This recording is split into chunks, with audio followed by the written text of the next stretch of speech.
O responsável pela equipe científica é Chris Barnes, um fisiologista especializado em esportes. Chris é encarregado de fazer os jogadores do time ficarem em forma para aguentar os desafios físicos do futebol moderno. Medimos velocidade, medimos a agilidade, medimos a resistência em geral, o vigor e a força. Podemos examinar o jogador e dizer, certo, podemos trabalhar nessas áreas específicas. Para minha sorte, esse é o meu trabalho. Identificamos as falhas, os problemas e as deficiências e trabalhamos juntos para tentar fazer o jogador otimizar seu desempenho nessas áreas. É função do técnico unir todas as partes, todos os indivíduos. O que devemos fazer é ajudar o técnico tentando produzir melhores jogadores para ele trabalhar.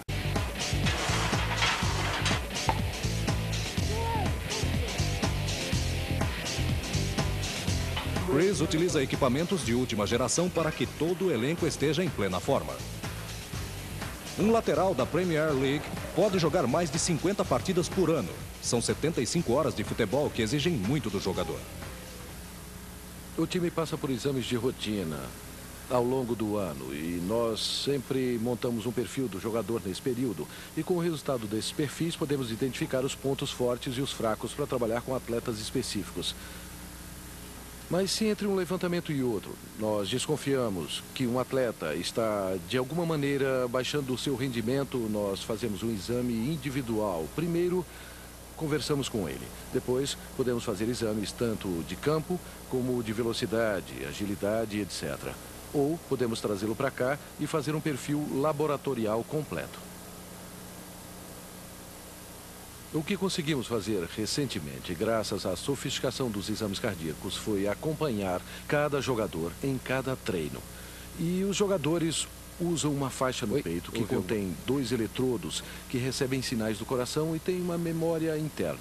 Assim que colocam a faixa, eles começam a registrar informações e isso nos permite fazer uma checagem na duração e também na intensidade de cada treinamento.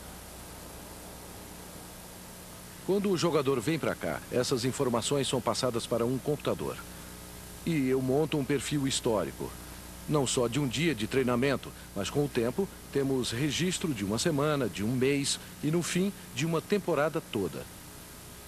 Assim eu posso procurar o técnico e dar o meu parecer. Eu acho que o treino foi meio pesado essa semana, acho que precisamos diminuir ou então, por outro lado, precisamos acelerar um pouco. Algo fundamental na estratégia científica de Chris Barnes é a dieta dos jogadores.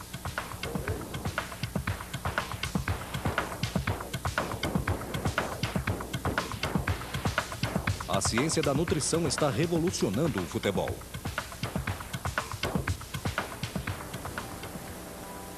Esse esporte exige cada vez mais, fica cada vez mais intenso. Os jogadores correm distâncias maiores, a intensidade aumentou, eles gastam mais energia. Portanto, é absolutamente importante que nós deixemos as reservas de energia, digamos, bem cheias. Antes da revolução, os jogadores ingeriam alimentos errados.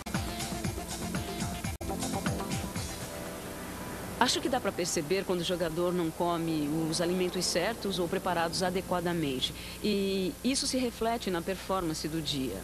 E eles precisam da energia dos carboidratos. E se não tiverem ingerido no dia anterior ou, digamos, na manhã do dia do jogo, eles simplesmente não terão combustível para conseguir correr. A média de calorias que eles precisam ingerir é de 3.500 ou mais por dia. E em uma sessão de treino muito puxada, eles podem facilmente perder 1.000 calorias ou mais. Por isso, é preciso realmente que eles reponham isso diariamente. E por isso, a ciência responsável pela prevenção de lesões é fundamental. Nós fazemos os jogadores se aquecerem adequadamente antes do treino. O primeiro passo de toda a sessão de treino é o aquecimento.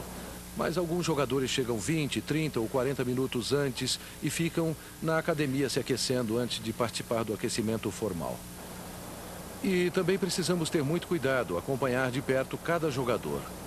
O técnico faz muita questão de monitorar durante o jogo, caso ele tenha alguma fadiga, para podermos substituí-lo, se possível, antes que qualquer lesão muscular ocorra. Portanto, há uma equipe inteira trabalhando na prevenção de lesões. O mundo do esporte profissional é uma montanha-russa. Os jogadores engordam, emagrecem, ficam bons, se machucam, jogam, ficam no banco. Tudo isso faz parte de ser um atleta profissional. E quando um jogador está na parte de baixo da montanha-russa, é quando o psicólogo esportivo pode ser de maior utilidade.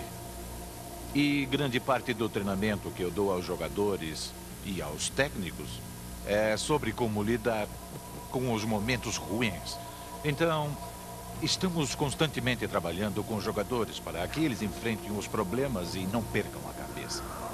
Então, eu fico cada dia, principalmente nos dias de jogo, analisando aquelas questões mentais e emocionais que possam perturbar, afetar ou melhorar a performance dos jogadores. Portanto, parte do meu trabalho, e muito importante, é a observação. É entender os jogadores e ver o que surte efeito para eles ou não. E eu também observo as barreiras no desempenho e se estivermos tendo um baixo rendimento ou um jogador que esteja perdendo a forma, eu perguntaria se a origem do problema poderia ser psicológico ou emocional, ao passo que o treinador iria perguntar se a falha é física ou técnica. É muito importante criar no campo de treino um ambiente de camaradagem, segurança e positivismo para os jogadores que todos os dias enfrentam grandes desafios.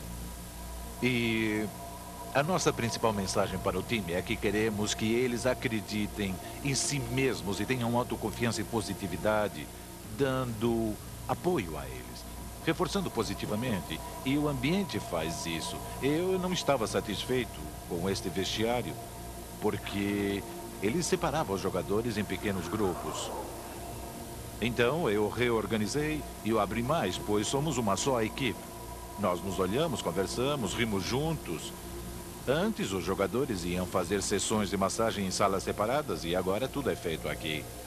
Nós ligamos o rádio, ouvimos música e os jogadores chegam de manhã e na hora do treino eles estão cheios de energia. Eles vivem sob enorme pressão, porque ao contrário da maioria das pessoas no mundo de trabalho, eles são avaliados pelo menos 2 vezes por semana, às vezes 3 vezes por semana. Eles podem passar de heróis a vilões em questão de segundos. Eles têm 35 mil pessoas observando seus melhores esforços. Eles estão sempre arriscados a sofrer uma lesão que pode acabar com a carreira. E sempre é um jogador melhor querendo o lugar deles. E com isso surge muito estresse e desgaste. E muito disso é psicológico. Um corredor comprido e escuro. Uma luz bem forte no final e o barulho da torcida. 11 jovens saem por uma porta. Muito nervosos, muito ansiosos. Prontos para a batalha. Outros 11 jovens em uniformes diferentes saem pela outra porta. Olham-se entre si, testando uns aos outros. E então o árbitro os manda entrar e todos saem. E o barulho explode. E é uma coisa muito difícil de fazer. Quando eles passam pela linha branca, eles se tornam outra pessoa. No vestiário e em casa, eles são uma pessoa. Este sou eu. Mas para poder cruzar aquela linha branca, às vezes, é preciso ser outra pessoa. Então, nós analisamos esse lado profissional, o guerreiro. E identificamos palavras que caracterizem esse guerreiro. 8 palavras. Mas em 5 minutos eu preciso entrar em campo, competir e batalhar. E como entro no estado de espírito certo, eu olho para essas 8 palavras. E esse é quem eu sou, resumindo em 5 minutos. Então eu passo essas mensagens e enquanto estou fazendo isso, eu os levo para o campo e vou mudando. Talvez como um ator entrando no palco. Espera ser chamado, você está do lado do palco, vem a deixa e você entra e vira um Henrique III. E é isso que você é. E quando os jogadores entram em campo, são jogadores profissionais. A ciência esportiva faz parte da revolução que mudou o futebol moderno.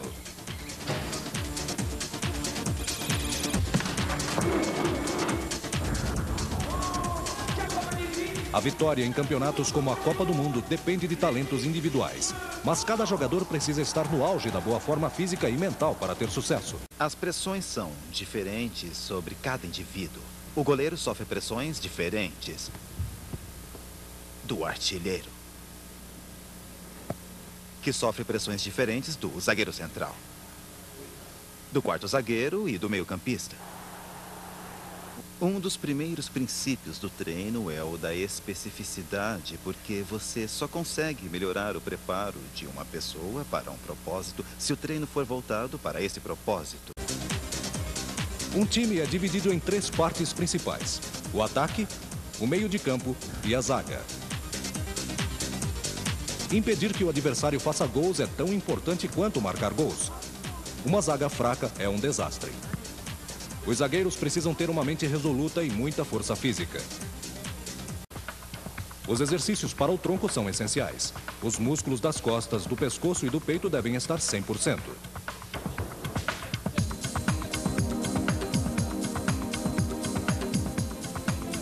Em uma partida, precisa bloquear os ataques, ter força para desviar os chutes de alta velocidade e pular bem alto para ser o primeiro a cabecear. Para ser um grande zagueiro, não basta estar com o corpo em forma. A concentração é essencial e estar focado é tudo. O zagueiro, na frente do seu próprio gol, não pode cometer erros. Para isso, é preciso ter uma concentração extrema, autoconfiança. Ser capaz de ficar focado durante 90 minutos e ser capaz de tomar decisões sob pressão e permanecer equilibrado. A força motriz de qualquer time de futebol é o meio de campo. Eles trabalham muito, simplesmente não param nunca. Portanto, necessitam de uma quantia imensa de energia e resistência.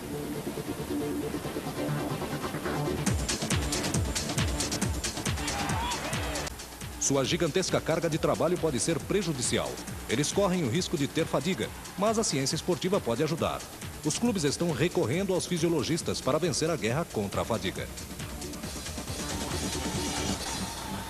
Nós sabemos, com a análise das partidas, que a maioria dos gols são marcados nos últimos 10 minutos de jogo.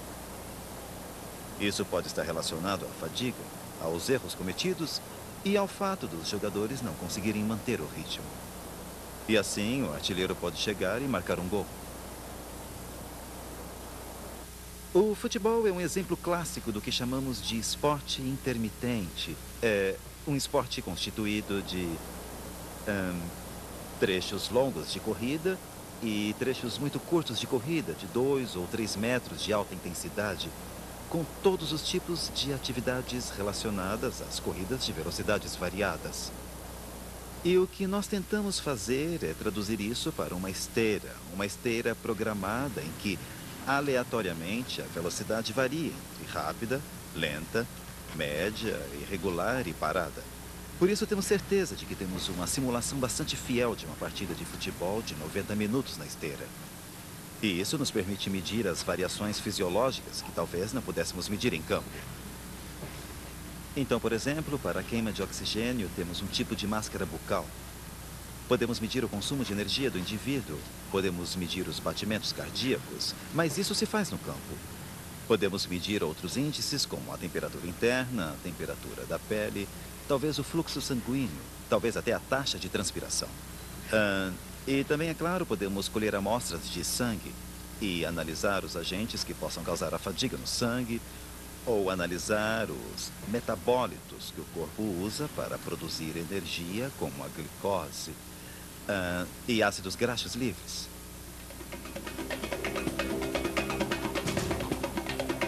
O resultado de exames como esse ajudam os clubes a evitar que seus meio-campistas sofram de fadiga. Principalmente em climas quentes, onde geralmente são disputadas as Copas do Mundo. A ciência e a tecnologia de ponta estão unidas para facilitar as coisas. O cérebro é muito sensível à temperatura do corpo. E se o corpo atingir um nível crítico de calor, ocorre praticamente uma pane central, que inibe a capacidade motora do organismo.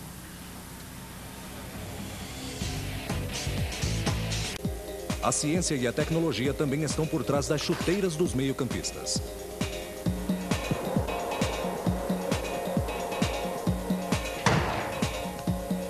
As chuteiras agora são desenhadas de acordo com a posição do jogador. As chuteiras dos meios de campo aguentam a pressão do movimento ininterrupto.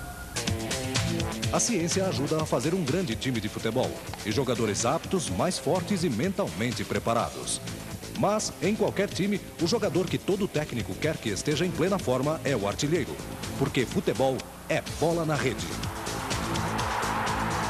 Gols, gols, gols. Basicamente é isso que enlouquece a torcida.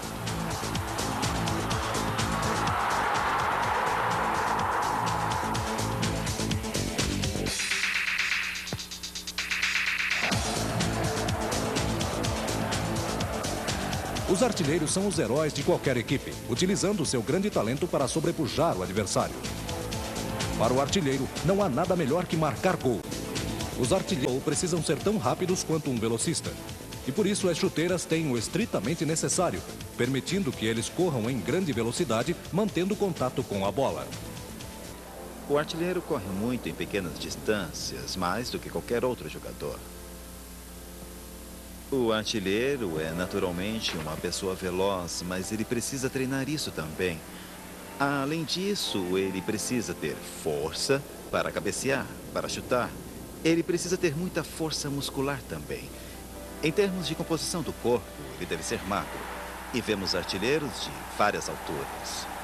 Então pode ser que, dependendo da composição e da fisiologia do artilheiro, o time elabore táticas de ataque que combine com ele. Com os jogos cada vez mais parecidos, a ciência pode dar aquela vantagem extra para que um grande jogador seja ainda melhor e para que uma grande seleção ganhe a Copa do Mundo. Os técnicos sabem que para que seu time alcance esse objetivo, eles precisam da ajuda da ciência. A ciência esportiva não substitui o talento, mas ela ajuda muito a lhe dar vantagem como técnico.